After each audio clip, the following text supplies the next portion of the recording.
Hello students, ऐसे में solution class में आपका स्वागत है। देखिए हम आज क्वाड्रेटिक इक्वेशन सेपरेट टॉपिक है, इस पे आज हम बात करेंगे। क्वाड्रेटिक इक्वेशन के अंदर हम क्या क्या बात करने वाले हैं, देखो उसका स्टैंडर्ड फार्मूला क्या होता है उसको हम डिस्कस करेंगे। उसके बाद हम उसमें कितने मेथड से उसको हम सॉल्व कर सकते हैं, उसकी वैल्यू कितने मेथड से निकाल सकते हैं। अब देखिए एक कोई इक्वेशन दे रखी है मुझे, उसके हम रूट से निकाल सकते हैं, ठीक है ना, उसके मूल निकाल सकते हैं। अब हमें कहीं ऐसा है कि उसके हमें रूट से दे रखे हो और हमें क्वाड्रेटिक इक्वेशन निकालनी है, हम ये भी आपको बताएंगे। अब हम ये भी चेक करेंगे कि जो हमने इक्वेशन दे रखी है उसके रूट्स हमारे के लिए सही निकले हैं या नहीं निकले हैं, ठीक है ना। तो हम दोनों तरीके से आपको क्रॉस चेक आंसर करके दिखाएंगे। उसके बाद हम रूट्स के नेचर्स आपको दिखाएंगे कि रूट्स के नेचर कब हम ये रियल नंबर होते हैं, कब इमेजिनरी नंबर होते हैं, कब इक्वल होते हैं। तो ये सारी चीजें आपको श्रीधराचार्य मेथड भी इसके अंदर हम डिस्कस करके बताएंगे, ठीक है ना। आज वीडियो को अंत तक देखें, बहुत अच्छी वीडियो होने वाली है और वीडियो को लाइक करके मुझे बताते रहे कि वीडियो कैसी है, ठीक है ना। चलिए इसमें एक एक करके देखते हैं। देखिए जो हमारा, देखिए इसका जो स्टैंडर्ड फार्मूला होता है क्वाड्रेटिक इक्वेशन का, स्टैंडर्ड फार्मूला जो हमारा होता है वो होता है ax² प्लस का bx प्लस का c इक्वल्स टू 0, ठीक है ना। अब ये तो हमारा स्टैंडर्ड फार्मूला होता है। इसमें कुछ बातें हैं कि जो हमारा a, b, c है ये सभी के सभी क्या हमारे कांस्टेंट टर्म्स हैं। और यहाँ पे जो x कांस्टेंट को हिंदी में बोलते हैं नियतांक, क्या बोलते हैं, नियतांक बोलते हैं, ठीक है ना, नियतांक बोल देंगे। और जो हमारा x है ये हमारा होता है वेरिएबल, क्या होता है, ये वेरिएबल होता है और इसको हिंदी में बोलते हैं चर, क्या बोलते हैं, चर बोलते हैं। चलिए इतनी बातें हो गई। अच्छा देखिए यहाँ पे जब इतनी बात हो गई तो एक बात तो इसमें और कर लेते हैं कि जो हमारे इक्वेशन है क्वाड्रेटिक इक्वेशन ये आती कहाँ से है, ठीक है ना। थोड़ा सा इसका हम इसकी पृष्ठभूमि आपको बता देते हैं कैसे ये कहाँ से निकल के आती है। तो हमने आपको देखो पिछली वीडियो जो हमने बनाई थी पॉलिनोमियल्स के ऊपर, तो उसको थोड़ा सा रिमाइंड करा देते हैं, ठीक है ना। पॉलिनोमियल हमने आपको पॉलिनोमियल के अंदर बताया था, बेस के ऊपर बताया था नंबर। देखो हमने आपको यहाँ पे बेस लिया था टर्म्स, क्या था बेस हमारा, टर्म्स थे, ठीक है ना। यदि कोई हमारी इक्वेशन दे रखी है उसके अंदर ये हमने आपको बताए थे कि ये जो हमारे होते हैं ये हमें आपको बताया था कि 3 टाइप की होती है। नंबर 1, अब जब नंबर ऑफ टर्म सिर्फ 1 हो, कितना हो, 1 हो, तो उसे हम बोलते हैं मोनोमियल। क्या बोलेंगे, मोनोमियल पॉलिनोमियल इक्वेशन। जैसे कि हमने बताया था आपको 5x², ठीक है ना, ये 5x² या फिर 7x, कुछ भी बोल रहे इस तरीके से। दूसरा आपको बताया था मोनोमियल, ठीक है ना, फिर हमने बताया बायनोमियल, फिर आपको तीसरा बताया था ट्राइनोमियल। क्या बताया था हमने, ट्राइनोमियल। अब ये बायनोमियल का मतलब क्या है, इसमें 2 टर्म्स, नंबर ऑफ टर्म कितने हो, नंबर ऑफ टर्म कितने हो इसके अंदर, 2 हो, ठीक है ना। इसके अंदर नंबर ऑफ टर्म कितने हो इसके अंदर, 3 हो, ठीक है ना। इतनी बातें आपको समझ में आ गई।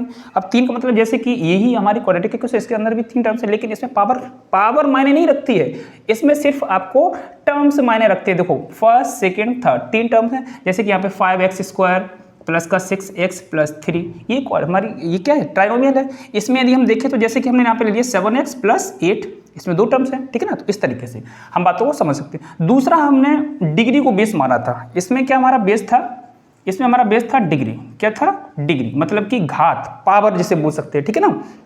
इसके आधार पर भी हमने ऐसे बताया था ये 3 टाइप का होता है। नंबर 1 आपको बताया था हमने लीनियर, क्या बताया था आपको, लीनियर में आपको बताया था कि इसकी जो मैक्सिमम डिग्री होती है वो होगी 1। जैसे कि हमने आपको एग्जांपल दिया था ax प्लस का b, ठीक है ना। दूसरा आपको बताया था हमने क्वाड्रेटिक, क्या बताया था, क्वाड्रेटिक, जो कि ये हमारा यहाँ पे आया क्वाड्रेटिक।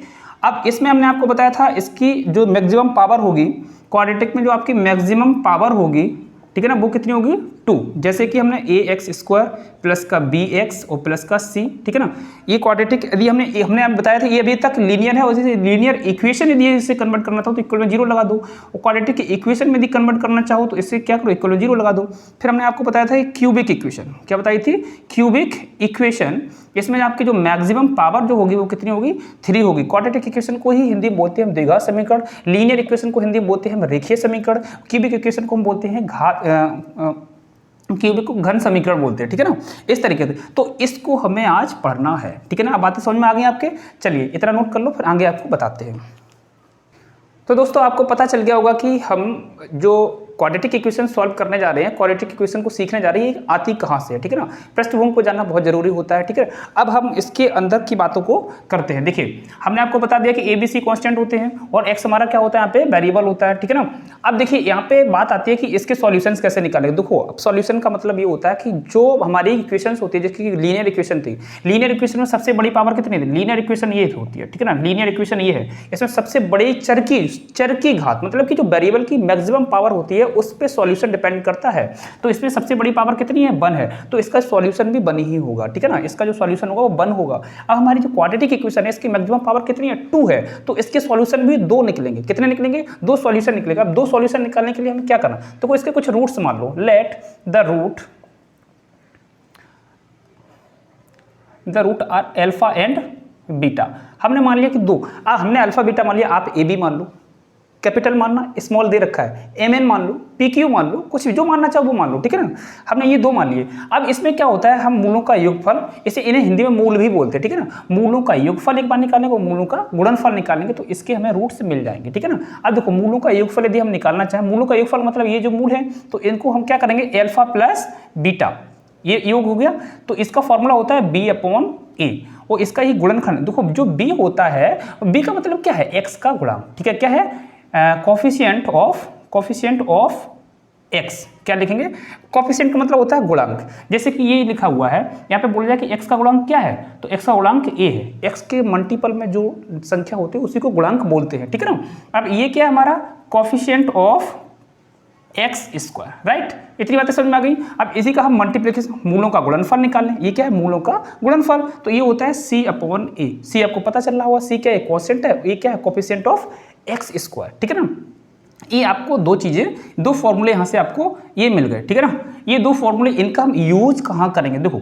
अच्छा देखिए हम इसको यूज किस तरीके से कर पाएंगे वो समझिए।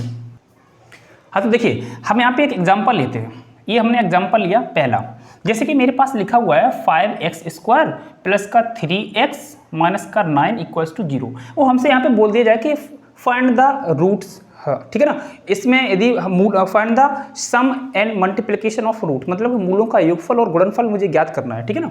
तो हमें क्या करना होगा स्टूडेंट, सबसे पहले इसे क्या करें, ए एक्स स्क्वायर प्लस का b x plus c equals to 0 से ये स्टैंडर्ड फॉर्मूला है किसका, क्वाड्रेटिक इक्वेशन का, ठीक है ना। इसे कंपेयर करेंगे तो हम देखेंगे कि एक्स स्क्वायर यहाँ पे भी, एक्स स्क्वायर यहाँ पे भी है, तो क्या करेंगे, ए का कंपेयर कर देंगे 5 के साथ, तो ए की वैल्यू कितनी हो जाएगी, 5 हो जाएगी हमारी। और यहाँ से देखो बी की वैल्यू कितनी हो जाएगी, 3 हो जाएगी, बी की वैल्यू 3 हो गई। इसी तरीके से सी की वैल्यू देख लेंगे तो कितनी आ जाएगी, माइनस की 9। अब मूलों का योगफल मुझे निकालना है, तो अल्फा प्लस बीटा बराबर माइनस का बी अपॉन ए होता है फॉर्मूला, ठीक है ना, माइनस का बी अपॉन ए, जो कि मुझे यहाँ पे दे रखा है। अब देखेंगे यहाँ पे हम बी की वैल्यू कितनी है, मेरे पास 3 है, कितनी है, 3 है, अपॉन ए की वैल्यू कितनी है, 5 है, तो अल्फा प्लस बीटा की वैल्यू कितनी आ गई, अल्फा प्लस बीटा की वैल्यू कितनी आ गई मेरे पास, 3/5, ठीक है ना। इसी तरीके से हमें यदि इनका मल्टीप्लिकेशन निकालना है तो क्या होगा, ये होता है प्लस का, हाँ देखो ये माइनस साइन था तो हम माइनस साइन जरूर लगाएंगे, ठीक है ना। तो ये क्या होता है, प्लस का सी अपॉन ए, ठीक है ना। अब सी की वैल्यू देखो हमारे पास क्या है, सी की वैल्यू क्या, माइनस का 9 अपॉन ए की वैल्यू कितनी है, 5। इस तरीके से ये हमारी अल्फा इंटू बीटा की वैल्यू निकल गई, अल्फा इंटू बीटा की वैल्यू निकल के आ गई। मूलों का योगफल और गुणनफल निकालना बहुत आसान है, ठीक है। अब देखो कभी कभी क्या होता है, हमें कोई स्टैंडर्ड इक्वेशन नहीं दे रखी होती, जैसे कि ए एक्स स्क्वायर माइनस का 3x इक्वल्स टू 8 ये दे रखा है। अब पहले आपको क्या चाहिए, इसे स्टैंडर्ड इक्वेशन में कन्वर्ट करो। स्टैंडर्ड इक्वेशन का मतलब क्या होता है, इक्वल में 0 होना चाहिए, कंपलसरी है। तो ये 8 है, इसे इधर लेके आओ, तो ये एक्स स्क्वायर माइनस का 3x माइनस का 8 इक्वल्स टू 0। अब इसे कंपेयर कर दो किसके साथ, ए एक्स स्क्वायर प्लस का बी एक्स प्लस का सी इक्वल्स टू 0। स्टूडेंट गलती कहाँ करता है कि यहाँ पे ए बी सी की वैल्यू ही नहीं निकाल पाता है वो। अब ए की वैल्यू यहाँ पे कितनी है, देखो एक्स के मल्टीपल में कितना 1 है, तो ए की वैल्यू कितनी हो गई, 1 है, ठीक है ना। वो बी की वैल्यू कितनी है, देखो यहाँ पे हम माइनस साइन है, याद रखना है, प्लस का होता है, तो बी की वैल्यू कितनी, माइनस का 3 है, ये याद रखना, यहाँ पे गलतियां होती हैं। सी की वैल्यू कितनी, माइनस का 8 है, ठीक है ना। अब अल्फा इंटू बीटा जैसे निकालना चाहिए, अल्फा प्लस बीटा निकालना चाहिए, अल्फा प्लस बीटा निकाल क्या होता है, माइनस का बी अपॉन है। अब बी की वैल्यू ऑलरेडी माइनस में है, तो माइनस माइनस क्या हो जाएगा, प्लस हो जाएगा, तो ये 3 अपॉन ए की वैल्यू कितनी है, 1, तो ये आ गई, ठीक है ना, बराबर 3 से लिख सकते हैं।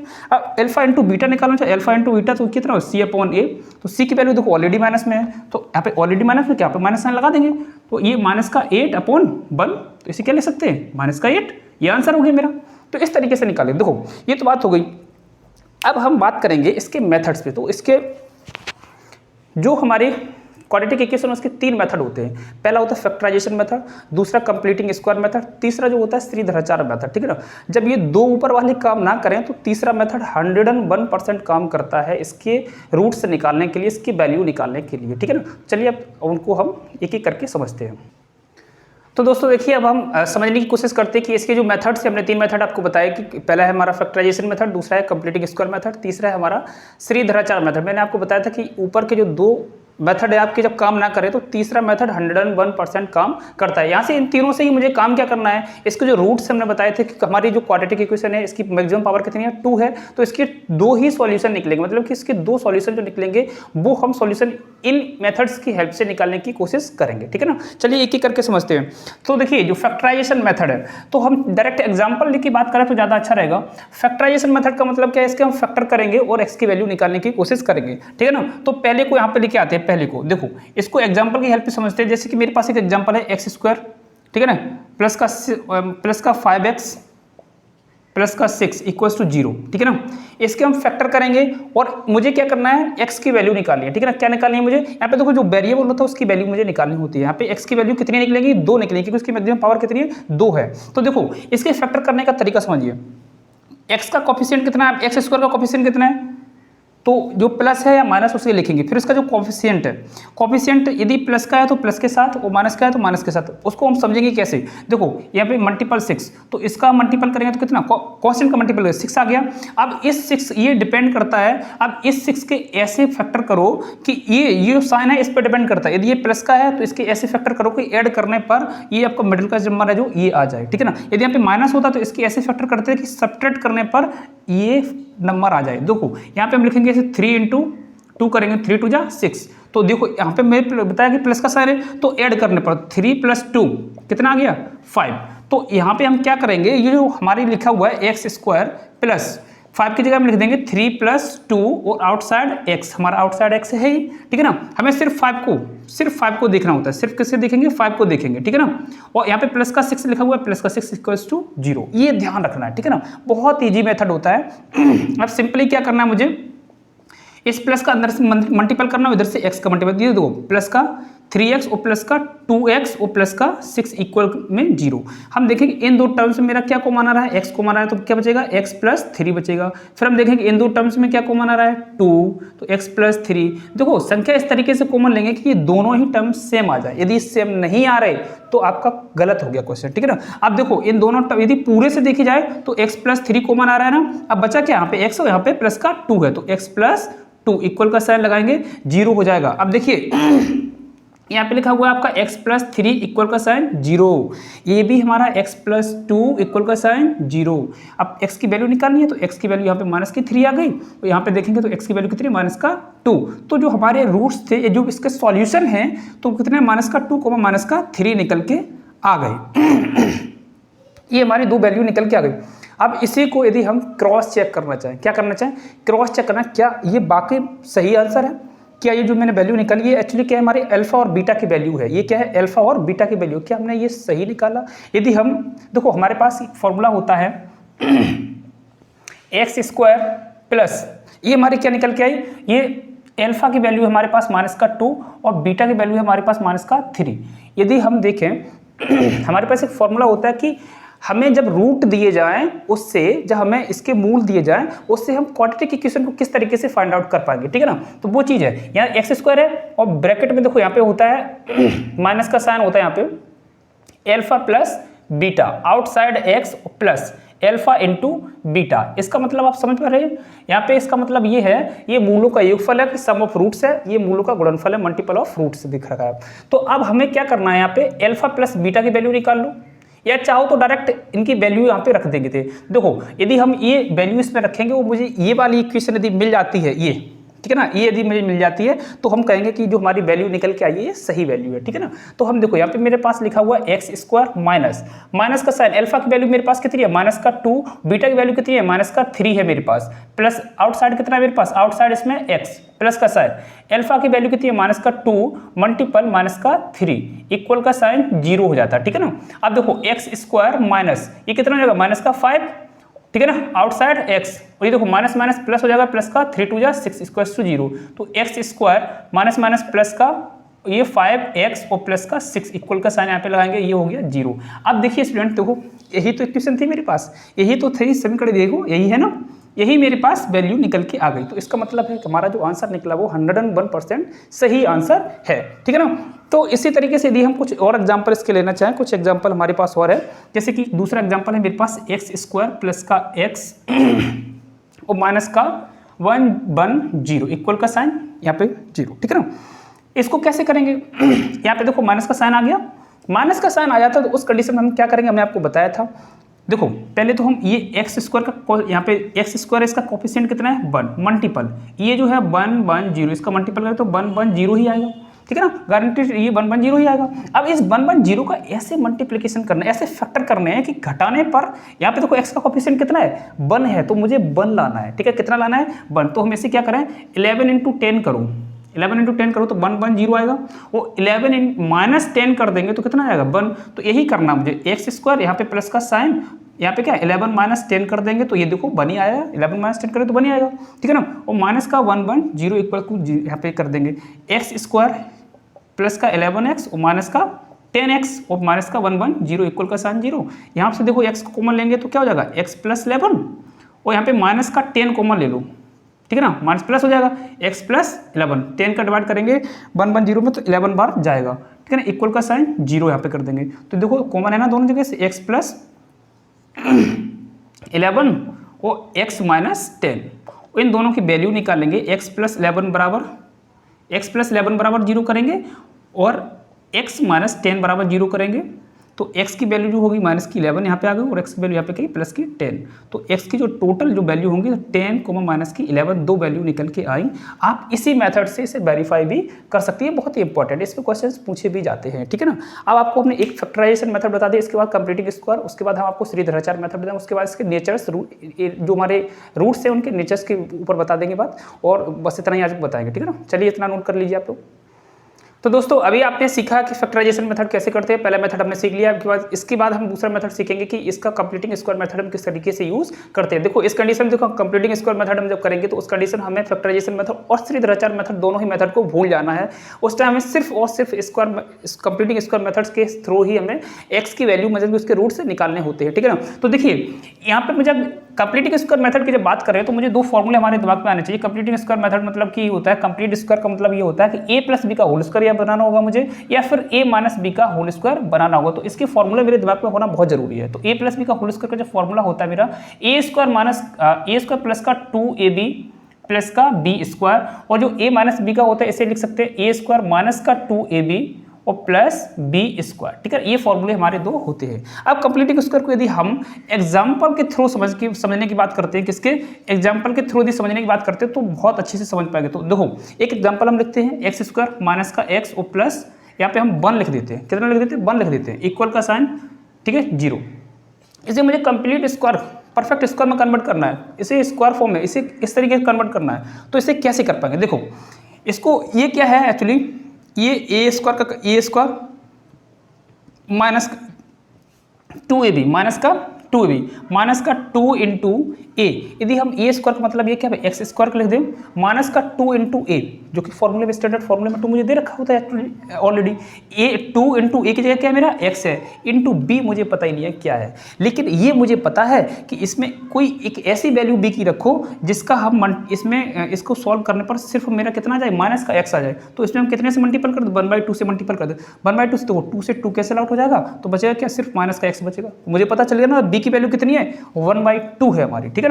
तो प्लस का ये 1 है तो ऐसे ही रख दो। अब b का स्क्वायर होता है तो हम क्या करेंगे 1/2 b का स्क्वायर एक बार ऐड कर दो इसे और एक बार इसे सब्ट्रैक्ट कर दो, इक्वल में 0 कर दो। तो ये है क्या, देखो x², देखो ऐसे ही कट करेंगे तो ये माइनस का x और या देखो ये प्लस का ले लो 1/2 का स्क्वायर, ये प्लस का 1 है और ये माइनस का 1/4, इस तरीके से इसको हम लिख लेंगे। अब देखो इसको हम क्या लिख सकते हैं, इसको a² प्लस माइनस का 2ab प्लस का b² a² माइनस का 2ab प्लस का b² इसे क्या लिख सकते हैं ab, ए की जगह क्या मेरा x है और b की जगह क्या 1/2 है, तो x - 1/2 का होल स्क्वायर। अब देखो यहाँ पे इसको एलसीएम लेंगे तो ये कितना हो जाएगा, बट ये करके तो 4 माइनस प्लस का साइन है 4 - 1/4 इक्वल का 0। देखो x माइनस का 1/2 का होल स्क्वायर और ये प्लस है प्लस का साइन लगाएंगे, यहाँ पे कितना 3/4 हो जाएगा, 3/4 इक्वल का साइन 0। तो हम करेंगे क्या, यहाँ पे देखो करने क्या वाले हैं, ये 3/4 है, तो इसको हम जनरली क्या करेंगे, यहाँ से इसको हम लेफ्ट हैंड साइड में इसे भेज देते हैं, क्या कर देंगे राइट हैंड साइड में भेज देंगे। तो x माइनस का 1/2 का होल स्क्वायर इक्वल का साइन है माइनस √3/2 का होल स्क्वायर, ऐसा कर देंगे। और यहाँ पे इससे कैंसिल आउट कर दें तो x की वैल्यू यहाँ से निकल के आ जाएगी। फिर से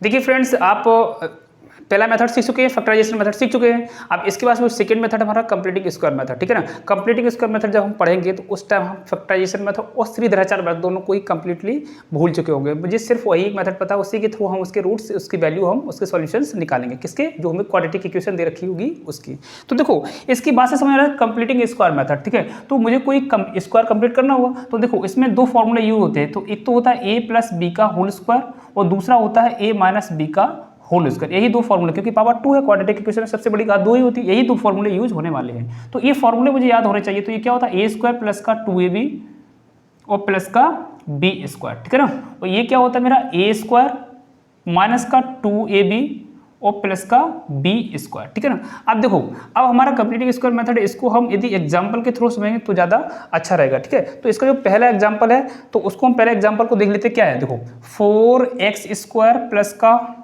4√3, ठीक है ना, और प्लस का यहाँ पे मुझे दे रखा है प्लस का 3, ठीक है, इक्वल का साइन 0 है। अब इसको मुझे कंप्लीट स्क्वायर में कन्वर्ट करना है, वहाँ से x की वैल्यू मुझे निकालिए। तो कैसे निकालेंगे, तो पहले तो इसे परफेक्ट क्वाड्रेटिक इक्वेशन में कन्वर्ट करें। तो मुझे देखो स्टैंडर्ड क्वाड्रेटिक इक्वेशन क्या है, यहाँ पे देखो इस तरीके से इसे कन्वर्ट करना, मतलब इसे क्या करा, मुझे जैसे परफेक्ट स्क्वायर कन्वर्ट, तो ये जो 4 है ना, ये जो 4 है इसको हम कॉमन लेंगे, ठीक है ना, पूरे से कॉमन लेंगे। कॉमन लेने का मतलब ये होता है कि जिसने तो कॉमन ले रहे हो उस संख्या को उसी में भाग हो रहा है। जैसे कि 4 को हम कॉमन ले रहे हैं तो 4 का मतलब इसे पूरे में भाग हो रहा है। जैसे कि 4 को कॉमन लिया तो 4 जैसे कॉमन लिया हमने तो 4x² ये भी यहाँ पे भी होगा, प्लस 4√3 यहाँ पे भी 4 होगा, प्लस 3 यहाँ पे भी 4 होगा, इक्वल का साइन 0।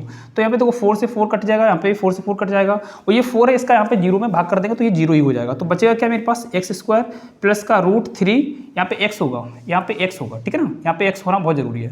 √3x प्लस 3/4 इस तरीके से ये बनेगा, इक्वल 0। अब मुझे इसे परफेक्ट स्क्वायर में कन्वर्ट करना है। तो देखो ये तो हमारा हो गया, देखो एक यहाँ पे माइनस साइन है, प्लस का साइन है, तो इसका मतलब ये पक्का है कि a + b के होल स्क्वायर के फॉर्म में कन्वर्ट होगा। तो यहाँ पे देखो x² मतलब a का स्क्वायर लिया हमने, प्लस का 2ab यदि हम b की जगह पे ये 3 को यदि हम √3/2 का स्क्वायर लिखते तो चलेगा ना, √3 का स्क्वायर करेंगे तो 3 आ जाएगा, और 2 का स्क्वायर 4 होता है। इस तरीके से समझ में आ गया। 2 इंटू ए की जगह देखो क्या है, x है, इंटू बी की जगह क्या मैंने दिया, √3/2। तो वो 2 से 2 को कैंसिल आउट करेंगे तो बचेगा √3x। तो आ गया ना हमारा। तो ए की जगह हमारी ए की वैल्यू कितनी है, यहाँ पे x है, और बी की वैल्यू कितनी है हमारी, √3/2 है। तो इसे हम लिख सकते हैं a² प्लस का b² प्लस का 2ab लिखा हुआ है। तो a² प्लस का b² प्लस का 2ab बराबर क्या होता है, a + b का होल स्क्वायर। ए की जगह हमारा क्या है x, और प्लस b की जगह क्या है √3/2, इन दोनों का होल स्क्वायर बराबर 0। यदि हम यहाँ से वैल्यू निकालेंगे तो जो x की वैल्यू निकल के आएगी हमारी, तो माइनस का √3/2 माइनस के √3/2, ये दो वैल्यू निकल के आएगी। यदि आप इसको क्रॉस चेक करना चाहते हैं तो आप ये फॉर्मूला यूज करना, x² माइनस के ब्रैकेट में ये मान ली ये अल्फा की वैल्यू है और ये बीटा की वैल्यू है, अल्फा प्लस बीटा, ठीक है ना, और outside x plus alpha into beta equals to 0। इसमें रखेंगे हमारा आंसर आ जाएगा। इसके लिए हम आपको एक एग्जांपल दे रहे हैं, ये एग्जांपल आपको करना है यहाँ पे। जैसे कि हमने लिख लिया यहाँ पे 2x² प्लस का 8x, यहाँ पे प्लस का नहीं माइनस का ले लीजिए, माइनस का 8x और प्लस का 8 इक्वल का साइन 0। इसे आपको करना कैसे, बस 2 को कॉमन ले लेना, x² जैसे कॉमन लेंगे 2 4 जा 8, तो 4x और प्लस का 4, ठीक है ना, इक्वल्स टू 0 हो जाएगा। इसको परफेक्ट स्क्वायर में कन्वर्ट कर देंगे। कैसे कर देंगे, तो ये हो जाएगा x - 2 का होल स्क्वायर बराबर 0, ठीक है ना। तो x की वैल्यू यहाँ से निकल के आएगी, प्लस के 2,2 निकल के आएगी, ठीक है। अब कैसे किया आप समझ गए होंगे किस तरीके से परफेक्ट किया। इसे हम 4 को हम लिख सकते हैं ना, 2 का स्क्वायर, ठीक है ना, और ये 2 इंटू a इंटू b, ठीक है ना, ये लिखा हुआ है। तो इस तरीके से आपका फैक्टराइजेशन मेथड हो गया। आपका लास्ट बचा है श्रीधराचार्य मेथड, उसको बता देते हैं, ठीक है ना, जल्दी से नोट कर लो इसे।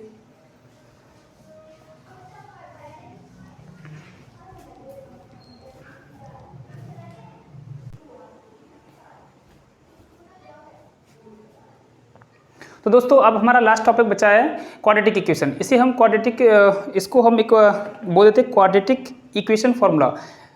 लास्ट मेथड क्या मेरा श्रीधराचार्य मेथड, इसे हम क्वाड्रेटिक इक्वेशन फॉर्मूला भी बोल देते हैं। अब देखिए ये होता क्या है, श्रीधराचार्य, बहुत देर से इसे चिल्ला रहे हैं, श्रीधराचार्य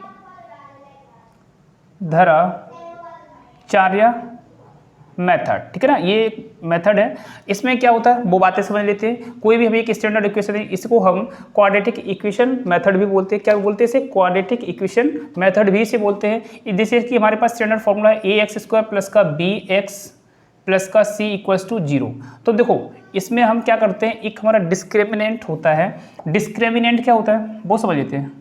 डिस्क्रिमिनेंट, इसे हिंदी में भी बोलते हैं क्या? विवेचक। क्या बोलते हैं? विवेचक। और भी इसका एक नाम होता है विविक्तकर, इसे हिंदी में विविक्तकर भी बोलते हैं। वो विविक्तकर कैसे निकालते हैं? देखो डी स्क्वायर इक्वल का साइन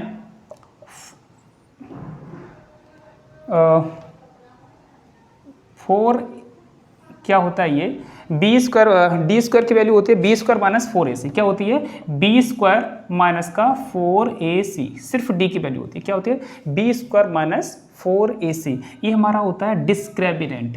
इसका रोल इसमें बहुत ज़्यादा रहेगा, इसलिए मैंने आपको बता दिया। इसे देखो जो हमारे रूट्स होते हैं उनके नेचर इस पर डिपेंड करते हैं, वो आपको अभी बताने वाले हैं थोड़ी देर में कि रूट्स जो हमारी इक्वेशन होती है क्वाड्रेटिक इक्वेशन, उसके रूट्स जो होते हैं उनके नेचर किस तरीके से इस पर डिपेंड करते हैं। देखो अभी जो हमारी श्रीधराचार्य मेथड का जो फॉर्मूला होता है, जैसे कि हमारी x ये इक्वेशन है, तो x की जो वैल्यू होगी यहाँ पे माइनस का b plus minus under root के अंदर b स्क्वायर माइनस का 4ac अपॉन 2a, कितना होगा? अपॉन 2a, ये होता है फॉर्मूला।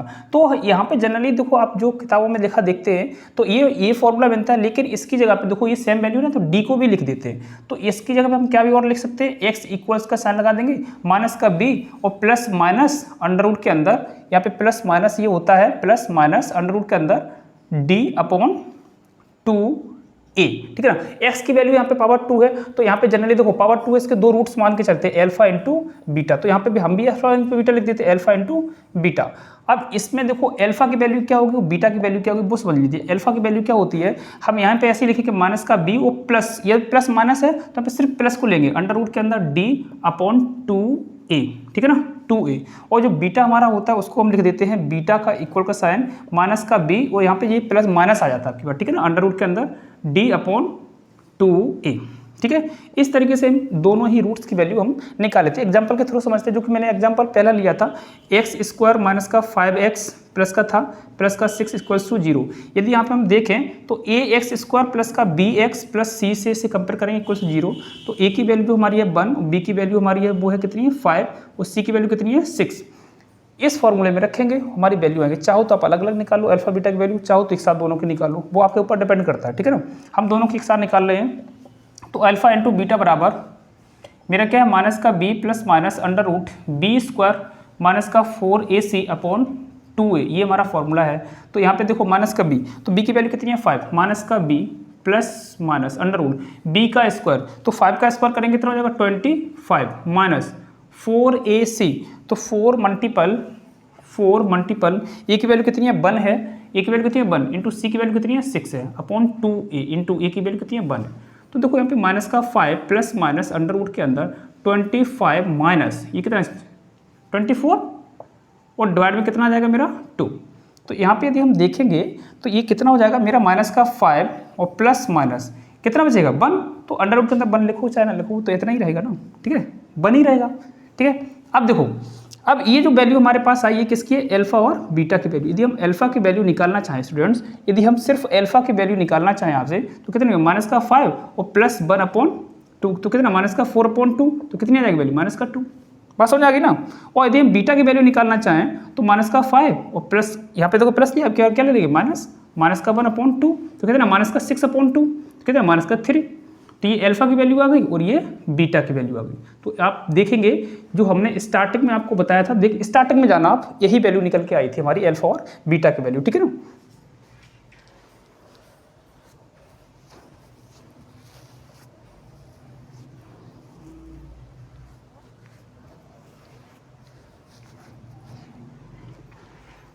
तो स्टूडेंट्स इस तरीके से हमने इसकी अल्फा बीटा की इस तरीके से हम इसका सॉल्यूशन निकाले। श्रीधराचार्य मेथड का इस तरीके से हम यूज करते हैं। स्टार्टिंग के 2 मेथड हमने आपको बताया था कि फैक्टराइजेशन मेथड, दूसरा आपको बताया था हमने कंप्लीटिंग स्क्वायर मेथड। जब कोई क्वेश्चन आप सॉल्व कर रहे हो, आप वहाँ से रूट्स की वैल्यू निकालना चाह रहे हो, एक्स की वैल्यू निकालना चाह रहे हो, उसका सॉल्यूशन निकालना चाह रहे हो और आप निकाल नहीं पा रहे हो, तो आप क्या करना, श्रीधराचार्य मेथड का यूज कर देना। ये रामबाण है, इससे 101% आपका आंसर सही ही आएगा, ठीक है ना। आप देखिए इसमें एक बात और आ गई कि इसके रूट्स के नेचर कैसे हम इस तरीके से निकालेंगे, तो वो हम थोड़ा सा एक जल्दी से बता दे रहे हैं आपको।